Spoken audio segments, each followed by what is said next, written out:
እንዳመስገናይና ዳግማይ ኣቶ ኣሰፋው ክሳብ ሕጂ ብዛዕባ ሓፈሻ ኣብ ናይ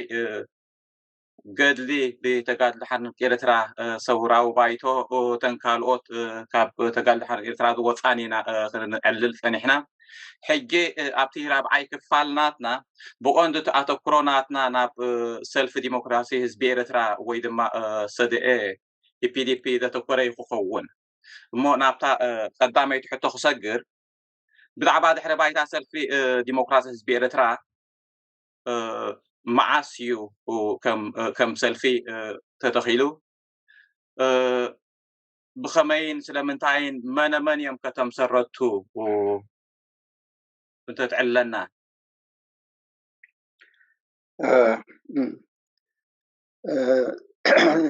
ሰልፊ ዲሞክራሲ ህዝቢ ኤርትራ ካብ ክልተ ታሪኻዊ ድሕረ ባይታ ዝቆመ ሰልፊ እዩ። እዚ ከዓ ናይ ህዝባዊ ግንባርን ናይ ተጋድሎ ሓርነት ኤርትራን ማለት እዩ።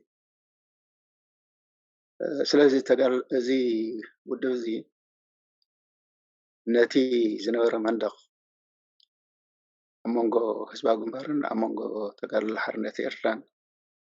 ዝሰበረ ውድብ እዩ። እዚ ውድብ እዚ ናብዚ ክበፅሕ ዝኸኣለ ብመሪሕነት ናይ መስፍን ሓጎስን መሪሕነት ናይ ስዩም ዕቋን ሚካኤልን ጀሚሩ ድሕሪ ምስኡ ከዓ ተጋዳላይ ወልደየሱስ ዓማር ቀፂልዎ ማለት እዩ። ኣብ ሓደ ንክንበፅሕ ብዙሓት ነገራት ወጊና ዝሓለፍናዮም ብዙሓት ከዓ ዘተዓረቕናዮም ሓሳባት ነይሮም ማለት እዩ። ኣብቲ መጻኢቲ ኤርትራ እንታይ ትኾን ዝብል ነገር ዋላ ሓንቲ ፍልልይ ኣይነበረን ካብ ክልቲኦም ሸነኻት ማለት እዩ። ምክንያቱ ኩሎም ንሓንቲ ዴሞክራሲያዊትን ፍትሓዊትን ቋዋማትን ኤርትራ ይሓስቡ ማለት እዩ። ነዚ ዕላማ እዚ ክውን ንምግባር ከዓ ነቲ ኣብ ኤርትራ ተተኺሉ ዘሎ ስርዓት ምልጋስ ዝብል ከዓኒ ከም ቀዳማይ ዕላምኦም ይኣምኑ ማለት እዩ። ካልእ ኩሉ ግዜ ኣከራኸርቲ ዝኾኑ ነገራት ንኣብነት ሕቶ ቅዋም፣ ሕቶ ታሪክ፣ ሕቶ ባንዴራ ዝብሉ እዚ ክልተ ውድባት እዚ መፍትሒ ገይሩሉ ማለት እዩ። ብዛዕባ ናይ ታሪክ ሕጂ ክልቲኡ ውድባት ዘዝሓለፎ ታሪክ ኣለዎ። ሕጂ ነዚ ታሪክ እዚ ከነተዓርቆ ኣይንኽእልን ኢና። ነቲ ሓቀኛ ታሪክ እውን ሕጂ ንኸነቐምጥ ኢልና ላሕ ክንብል ኣይክህልወናኒ። ነዚ ታሪክ ነወንዝፎ ነዚ ታሪክ እዚ ነዚ ዝተሓልፈ ታሪክ ግን ናይ ኩላና ታሪክ ከም ዝኾነ ንፍለጦ። ስለዚ እቲ ካብ ኢፒፒ ዝበሃል ነይሩ እቲ ተጋድሎ ሓርነት ኤርትራ ሰውራዊ ባይቶ ተጋድሎ ሓርነት ኤርትራ ሰውራዊ ባይቶ ነቲ ብህዝባዊ ግንባር ዝተሓልፈ ታሪክ ከም ታሪኩ ክፈልጦ፣ እቲ ናይ ህዝባዊ ግንባር ሸነኽ ከዓ ነቲ ተጋድሎ ሓርነት ኤርትራ ዝተሓልፈ ታሪክ ከም ታሪኩ ክፈልጦ፣ ከም ታሪክ ናይ ህዝቢ ኤርትራ ክፈልጥዎ እዚ ሓደ ዘቐመጦ ነጥቢ ማለት እዩ። ካልእ ኣብቲ ሕቶን ናይ ባንዴራ እውን ኣጨባጫበ ዝነበረ እዩ። እታ ሕጂ ዘላ ባንዴራ መግለፂት ናይ ناسا إرترا ملكت ناي ناسا إرترا سلازغنت بتانا يقدم زنبرت بانديرا خاني معلب زي رغبت ملكت ناي قلسنا سلا زغنت نخلتين كم بانديراتات أب أخيباتاتنا أب أرماتاتنا نغربان نتقملن زبلون يسمعوا مالتي بزعبا ناي قوام بزملكتك أتي قوام أتي ካብ ህዝባዊ ግንባር ዝመፀ ሸነኽ ነቲ ቅዋም ወላ እኳ ንጉለታት ዝእመነሉ እንትኾነ ከሰራሕና ከም ዝኽእል ገይሩ ይርኦ እቲ ናይ ተጋድሎ ሓርነት ኤርትራ ከዓ እቲ ኣገባብ ናይቲ ኣነዳድፋ ከም ዘይ ህዝባዊ ገይሩ ስለ ዝርኦ ዘይቅቡል ገይሩ ይርኦ ግን ክልቲኦም ከዓ እንታይ ይሰማምዑ እዚ ድሕሪ ምውዳቕ ናይዚ ዘሎ ስርዓት እንጥቀመሉ ስለ ዝኾነ እንታይ ዘጫዋጫው ኣለና ስለዚ ንድሕሪት ንወንዝፎ ዝብል ነገር ይስታይ ገብሩ ማለት እዩ ስለዚ እዚ መስርሕ እዚ ከም ሓደ ውድብ መዓስዮም ታውጁ ኣብ 2010 ታውጁ ማለት እዩ ግን ናብ እዚ ንምብፃሕ ዳርጋ ስግጋር ነይሩ ሕጂ ኣብቲ ምስጋር متجوار نايتي زي بس احنا اسم معات ونيرو نعملت زي ناي بانديرا ولا ينتقل لحرنة يرلا سورا وايتو عبي خستاين راحوي تشالنج بدو ينيرو اب اخي واتاتو نتناي حزب جنبار ناي نزا ارترا حيزو كي قرب اتمناتو تاحت ولا تمناتو سماعتي خستايز غورو ينيرو نزوبلو اي نبر ምክንያቱ ነቲ መንግስቲ ኦፍ ኮርስ ኩላህና ንብሎ እዩ ዲክታተራዊ መንግስቲ ክሳዕወን ነቲ ነፃነት እዚ ነፃነት እዚ መፅነት ኢልና ክንኣምነሎ ኣይንኽእልን ኢና ክሳዕ ዝብል ኣተሓሳስባታት ርእይቶታት ስለ ዝነበረ ወላ ብመራሕቲ ናይ ውድባት ከይ ተረፈ ተቃውሞ ይገጥሞ ነይሩ ማለት እዩ ኣኼባታት زياس حراي سماوي سي حراي ازيا خبي زمصاتيا لو ما يحطون يرب اب اخواتات ماي سورا بايت ذكرني اب لندن او زغرنا اخيبا ولديس عمار مرحوز نبره كاب حدا عبي مرحنا يودب كم زماسل حتى قريب له مالتي سلازي جن زي ዝሰመረው ውድብ እዚ ነቲ ካልእ እውን ተኾነ መሪሕ ኮይኑ ኣርኣያ ኮይኑ ምሳሌ ኮይኑ ማለት እዩ ካብኡ ድሓር ኣብተን ክልተ ባንዴራ ዋላ እኳ ብዙሕ ክርክር ተነበረ ዋላ ክሳዕ ሰላማዊ ሰልፊ እውን እዚኣ እንተዘይኮይኑ እዚኣ ክትብሉ የብላን ዝብል ክስታያት ዋላ እንተነበረ ሕጂ ግን ዳርጋ ኩሉ ከም ቅቡል ገይሩ ወሲድዎ ማለት እዩ ስለዚ ንከምዚ ዝኣመሰለ ነገር ከምፅእ ዝኸኣለ እዚ ኤፒዲፒ ዝበሃል ማለት እዩ እሱ እቲ መጀመርያ ኣብዚ ናይ ፍትሒ ደንበ ነዘን ክልተ ባንዴራታት እዚኣተን ከም ናትና ኣርማ ኣብ ኣኼባታቱ ኣብ ጉባኤታቱ ክገብር ዝኸኣለ ማለት እዩ صبو ثانك يو اسفاو منالبات كلتا حتوتات لقاقي بس تخبر كحجي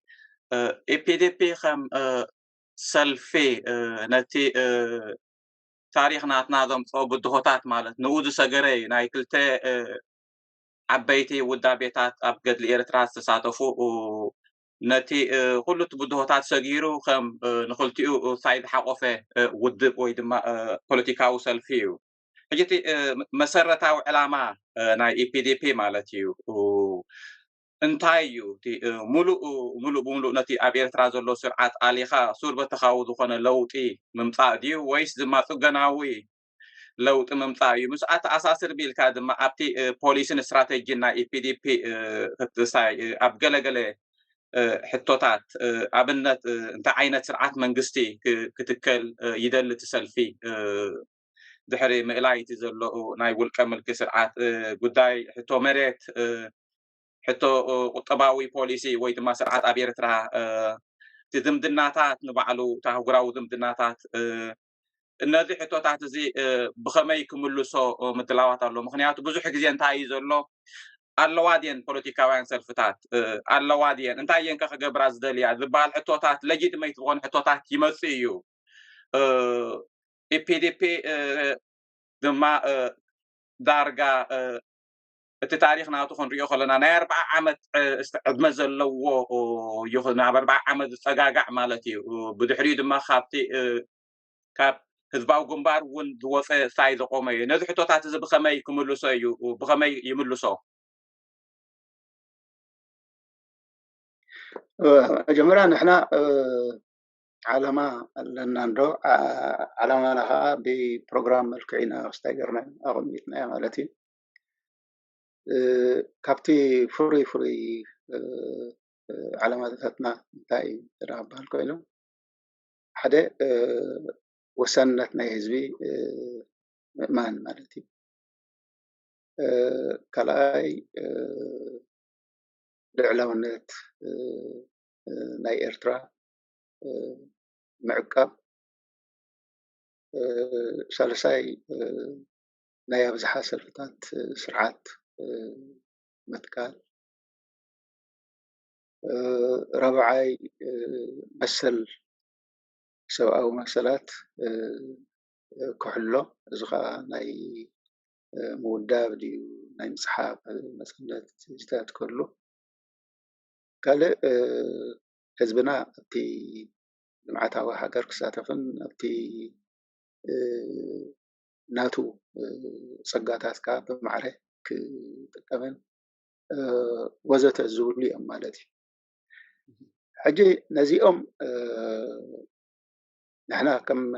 ንኣምነሉ ዋኖም ህዝቢ እዩ ስለዚ ልክዕ ከምቲ ኣብ ተጠቃምነት እቲ ህዝቢ ክኸውን ኣሎ እንብል ኣብቲ ቃልሲ ናይ ለውጥ እውን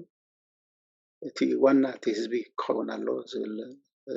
እምነት ኣለና ማለት እዩ ከምዚ እንድሕር ኮይኑ እምበር እቲ ክንክተሎ ዝግባአና ኣገባብ ናይ ቃልሲ እቲ ዘይጎነፃዊ ኣገባብ ቃልሲ እዩ ኢና ንብሎ ማለት እዩ ሕጂ እዚ ዘይጎነፃዊ ኣገባብ ቃልሲ ንብሎ ዘለና ምስ ርህራሄ ወይ ከዓ ምልምላም ኣብ ልዕሊ እቲ ዘሎ ጨቋነ ስርዓት ዝተኣሳሰር ነገር ኣይኮነን እዚ ስርዓት እዚ ዕንቅፋት ናይቲ ኩሉ ዕላማታትና ስለ ዝኾነ ከልግስ ኣለዎ እዚ እቲ ክስታይ ናይቲ እምነትና እዩ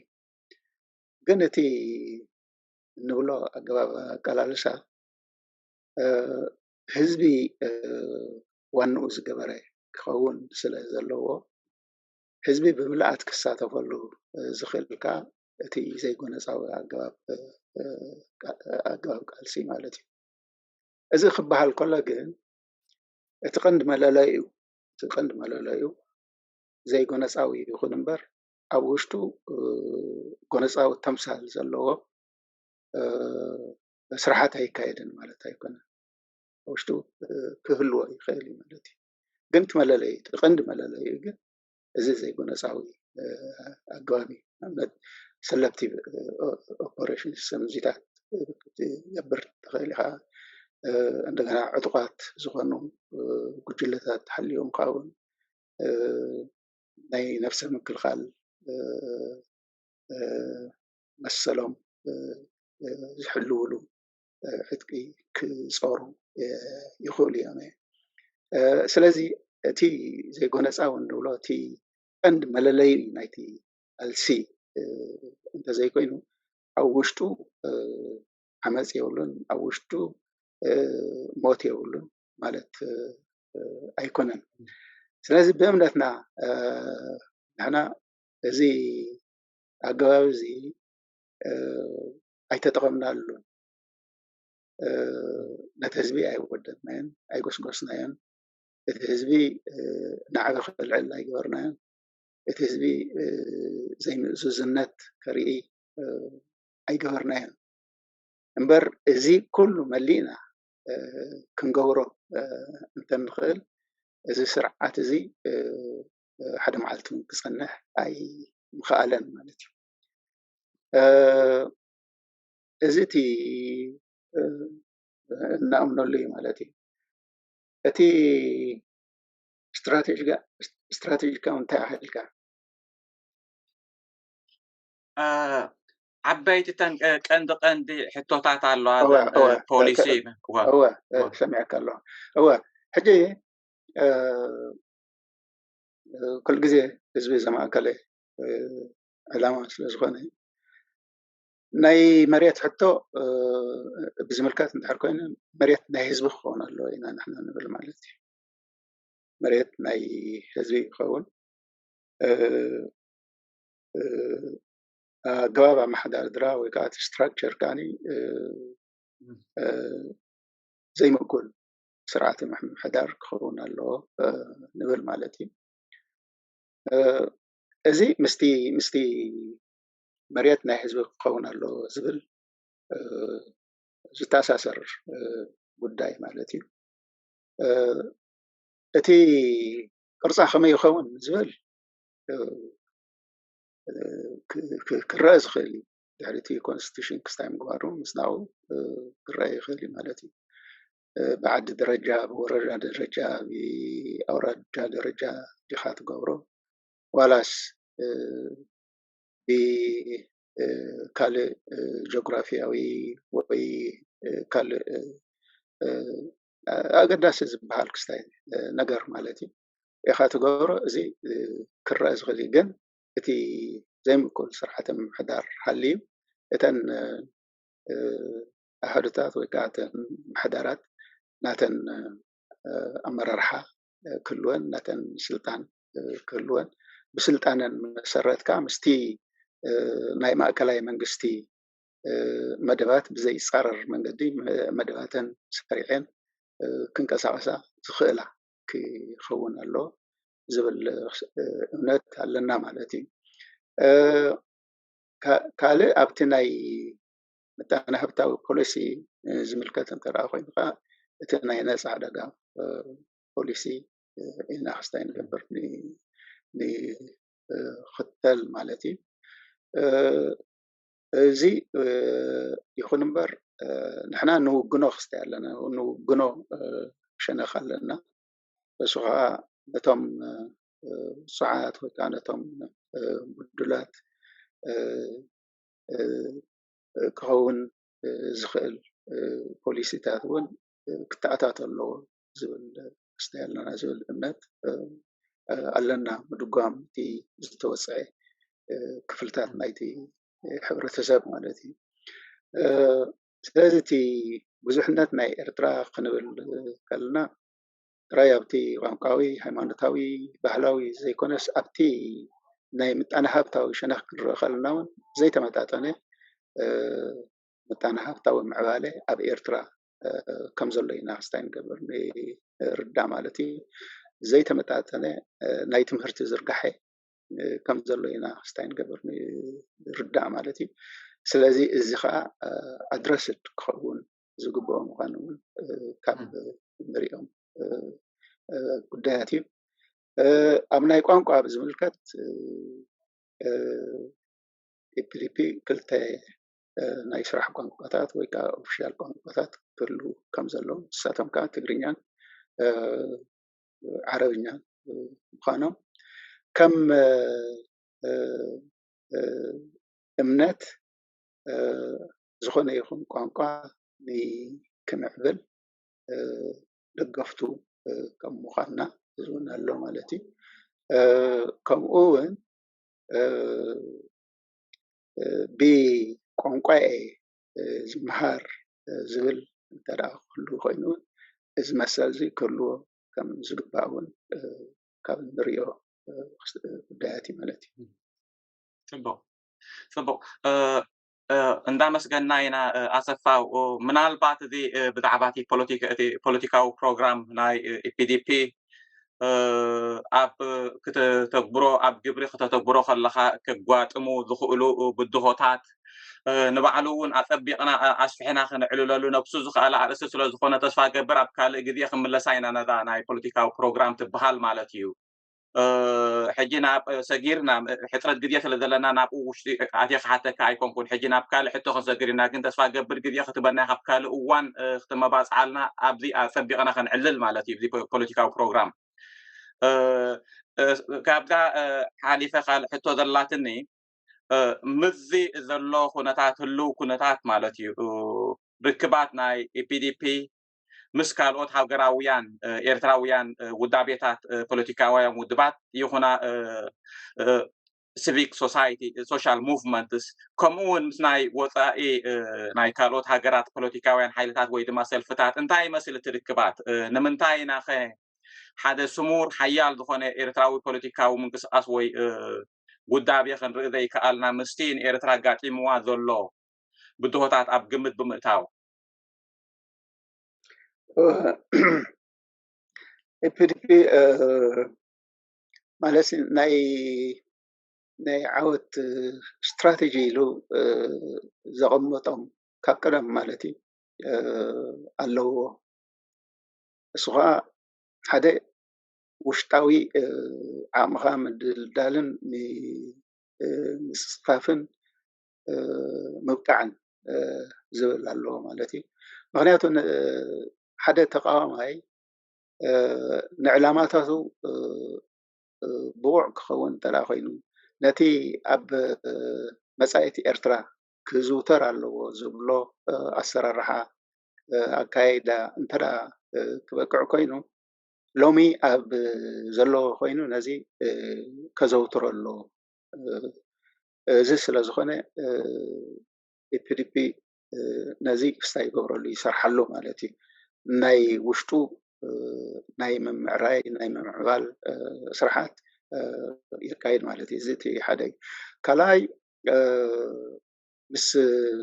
ማሓዙት ክረክብ ምስ ማሓዙት ኮይኑ ኣለስን ሓደ ካብ ክስታይ ዝገብሮ ካብ ዝርአይ ማለት እዩ ካልኦቱ ኣሎ ማለት እዩ ግን ሕጂ ኣብቲ ናይ ሓይልታት ብዝምልከት ስለ ሓቲትካኒ ዘለኻ ናብኡ ጥራይ ከተኩር ማለት እዩ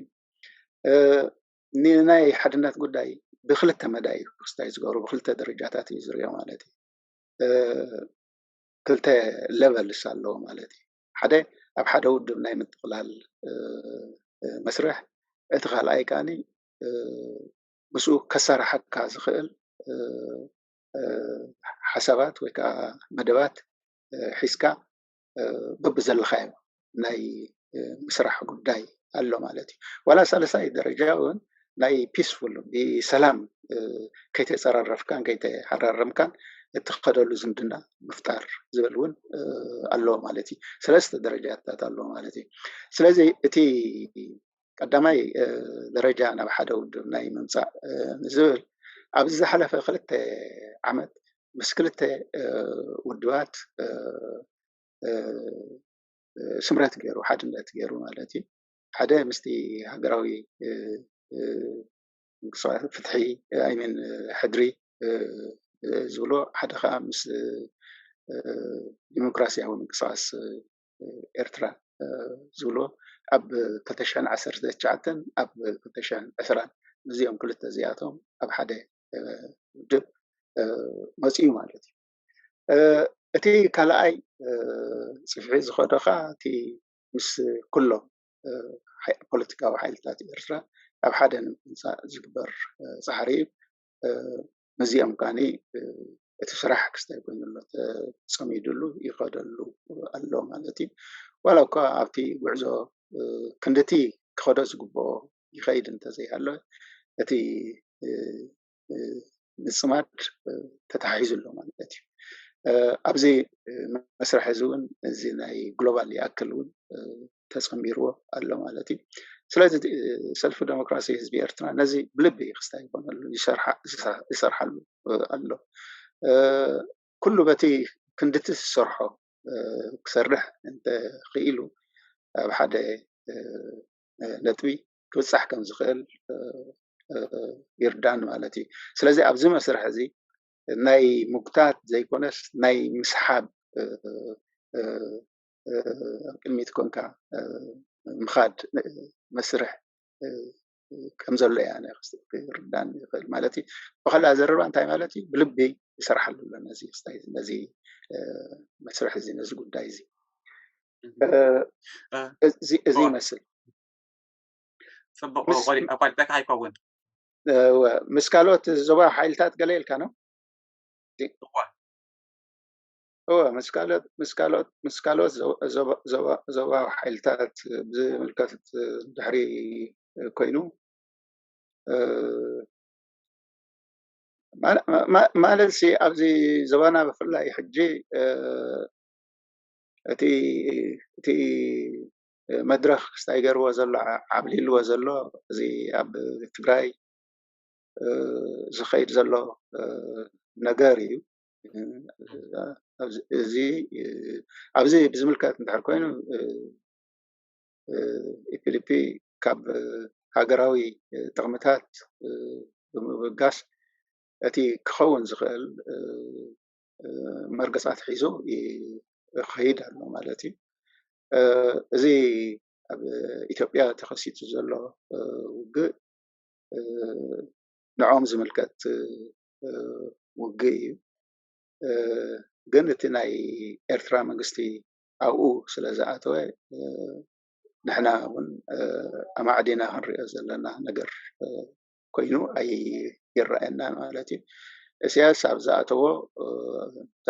كسبر كودق كم زلو إنا نحنا أستعين نرئي مالتي مخنياتو زي سو كفيت وزلو بغسلتان ايتي أبي إرترا كايدا زلو قفعتات سلازخوني ني سن زكايدو قفعتات أب وشتيهن أب دوك صغيرو نحنا خني أنصاروخن قالس كم زلنا نرئي مالتي أزي كل جزء التي نحنا هجراوي تغمي أو حدقة كي أتون تنقغن أجبرنا